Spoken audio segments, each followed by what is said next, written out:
आयशा, आयशा, तुम्हारे लिए मैं कुछ भी कर सकता हूँ आयशा। अब भी उसी का नाम ले रहा है। मैं तुझे प्लीज रुक जाएं सर, आप उस पर हाथ नहीं उठा सकते।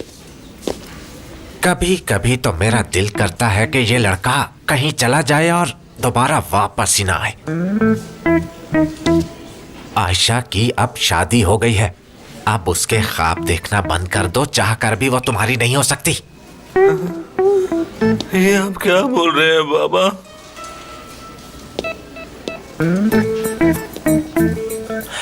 आप जरा रिपोर्ट लिखिए।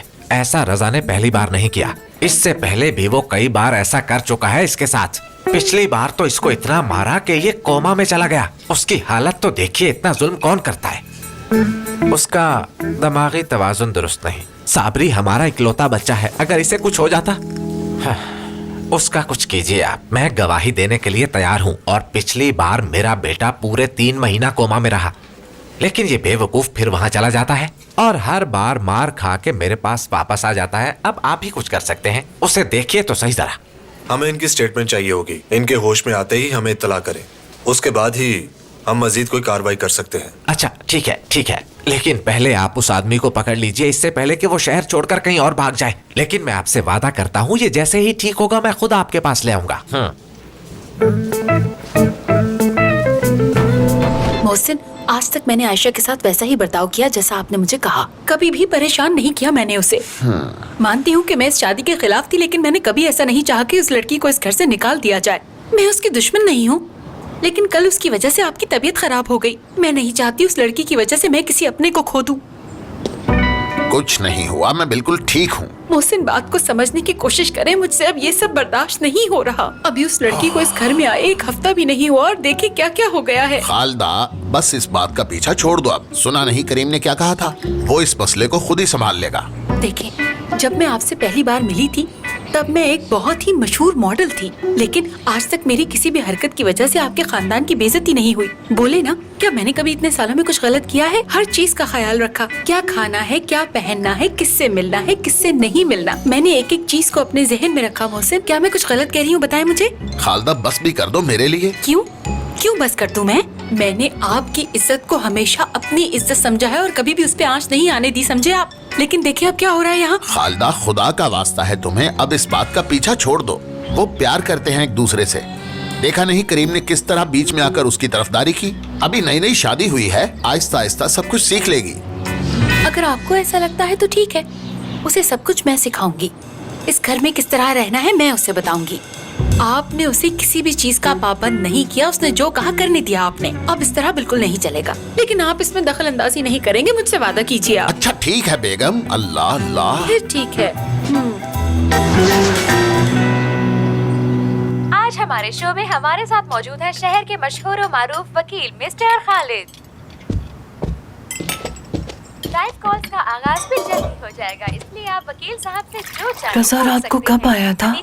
उसने गुस्से में कुछ किया तो नहीं? क्या उसने तुम्हें कुछ बताया? वो फजर की अजान के बाद आए थे और आते ही सो गए। बहुत थके हुए लग रहे थे वो, इसलिए मैंने कुछ पूछना मुनासिब नहीं समझा। हाँ, तुमने बिल्कुल ठीक किया, सोने दो उसे। Hello hello. हाँ हाँ बिल्कुल, मैं सुन रहा हूँ। आवाज आ रही है तुम्हारी। और हम टीवी की आवाज इतनी ऊंची है, तुम्हें सुनाई कैसे देगा? अभी रुक जाए, मैं बात कर रहा हूँ। ठीक है, आगे बताओ। टीवी की आवाज कम करनी है, लेकिन मैं आपको कैसे सुनूंगा? जी ठीक है, मैं आपकी बात समझ गया हूँ। ये किससे बात कर रहा है? उस टीवी वाली आंटी को कॉल की है चाचू ने। जी आवाज कम कर ली है मैंने। हम तुमने बताया क्यों नहीं? मुझे भी बात करनी है। 1 मिनट होल्ड करें। देखे, मैं फोन पर बहुत जरूरी बात कर रहा हूँ। आप लोगों ने बैठना है तो बैठ जाएं, लेकिन बोलेगा कोई नहीं, खामोशी के साथ बैठे रहना। इस वक्त हमारे साथ लाइव कॉल पर मौजूद है एक कॉलर जिनका नाम है अरहम। आइए उनसे बात करते हैं। अस्सलाम वालेकुम। जी, तो मेरा सवाल वकील साहब से है जो स्टूडियो में मौजूद हैं। वो सुन रहे हैं आपको। मेरा एक बहुत ही करीबी दोस्त है, वो दिखने में बहुत हैंडसम है और इतना हैंडसम होने के बावजूद वो मोहल्ले का सबसे शरीफ लड़का है। कभी किसी के साथ बदतमीजी नहीं की उसने। अपनी बात कर रहे हैं ये। और हाँ, उसकी एक बहुत ही खूबसूरत बहन भी है, वो भी अपने भाई की तरह इंतहाई मेहनती और शरीफ है। कभी किसी के साथ बदतमीजी नहीं की उसने। की बात कर रहा है। ऐसे लोग तो कम देखने को मिलते हैं।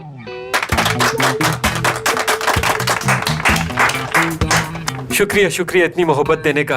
तो अब मैं मुद्दे की बात पर आता हूँ कि उस लड़की की शादी बहुत ही अमीर खानदान में हो गई है। ठीक है, लड़की की शादी एक अमीर खानदान में हो गई है, तालियां तो बनती हैं। शुक्रिया क्या बात है, अच्छी किस्मत है। शुक्रिया शुक्रिया।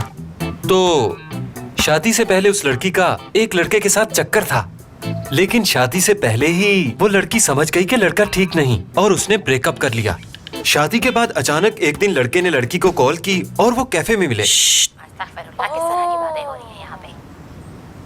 जी आप बोलते रहिए। बस इसी दौरान वहाँ एक रिपोर्टर आ गया और उसने उन दोनों को बातें करते हुए देख लिया। तो आप लोग समझ ही गए होंगे कि मैं क्या कहना चाहता हूँ। उस रिपोर्टर ने वो खबर टीवी पर भी चलवा दी। ससुराल वालों ने देख ली।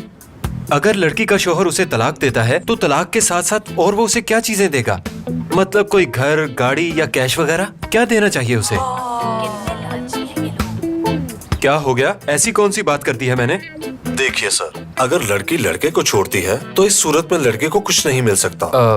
लेकिन वो क्यों? प्रोग्राम को आगे बढ़ाते हैं और बात करते हैं। मैडम, आप वकील साहब को तो बोलने दें, अभी उन्होंने मेरे सवाल का जवाब नहीं दिया। जी जी, आप पूछिए जो पूछना चाहते हैं। माशाल्लाह, कितने फ्रेश लग रहे हैं आप, जैसे शादी से पहले लगते थे। खुशामदीद रजा बेटा, तुम गुस्सा मत किया करो। लोग तो ऐसे ही बातें करते हैं, लेकिन हमें किसी की नहीं सुननी चाहिए। अम्मी हर वक्त बच्चों की तरह मत समझाया करें मुझे। रजा, अगर लोगों की बातें सुनकर गुस्सा करेंगे तो इसमें अपना नुकसान है ना, जरा सोचें। लोगों का तो काम ही बातें करना है। ऐसे लालची लोगों को तो कुछ नहीं मिलना चाहिए। मैं तो सख्त खिलाफ हूँ ऐसे लोगों की। आप तो चुप रहें, आपसे तो अच्छे की उम्मीद की ही नहीं जा सकती। आपकी राय नहीं चाहिए मुझे, आप जाके पहले अपना घर संभालें। वकील साहब को जवाब देने दें। कभी आईने में खुद को देखा है आपने? ये क्या है, कॉलर्स हैं, इनको तो बात करने की क्या हो रहा है? बस चुप हो जाएं। आप मेरे से उम्र में बड़ी हैं, इसलिए लिहाज कर रहा हूँ। मुझसे माफी मांगनी चाहिए, माफी मांगो। बस बस चुप कर जाएं। पता नहीं किस तरह के लोग बुलाकर बिठाए हुए शो वालों ने। वकील साहब खुद तो जवाब दे नहीं रहे मुझे। ये पागल तो नहीं होगा कहीं? नहीं नहीं, वकील साहब जवाब तो दें। इतना मुश्किल सवाल तो नहीं था, बहुत ही आसान सवाल है। अगर ये शादी किसी वजह से खत्म होती है, मेरा मतलब लड़की लड़के को छोड़ दे या लड़का लड़की को छोड़ दे, दोनों एक साथ ना रह सकें, तो हमें इस सूरत में लड़के वालों से क्या मिलेगा? देखिए सर, मैं आपको पहले भी बता चुका हूँ कि आपको कुछ नहीं मिलेगा। मुझे तो लगता है कि आप बहुत लालची हैं। कैसी सोच है आपकी? बात करने की तमीज नहीं है और शो में बैठे हो। तुमसे ज्यादा तजुर्बा तो हमें खुद है। नहीं चाहिए हमें तुम्हारी कोई राय, अपनी राय अपने पास ही रखो। तुम्हें वकील किसने बना दिया? अम्मी बिल्कुल ठीक कह रही हैं। इन लोगों को तो कुछ आता ही नहीं है, इनसे ज्यादा तो मैं जानती हूँ। देखिए, हमें बहुत सारी आवाजें आ रही हैं, इसलिए पहचानने में मुश्किल हो रहा है कि कौन बात कर रहा है। प्लीज आप लोग एक एक करके बात कीजिए, हमें भी आसानी हो। जी ठीक है, मैं समझ गया आपकी बात, मैं खुद ही बोलता हूँ। वकील साहब, मैंने आपसे जो सवाल किया था आपने उसका जवाब नहीं दिया। ये तुम टीवी पर क्या बकवास किए जा रहे हो? भाई एक मिनट रुके। इस बारे में मैं कुछ कह नहीं सकता क्योंकि ये बातें लड़का और लड़की। अब जाकर दरवाजे पर देखो। अगर उन दोनों ने तय किया है तो ऐसा मुमकिन हो सकता है। रजा साहब के खिलाफ वारंट है, उन्हें बाहर बुलाइए।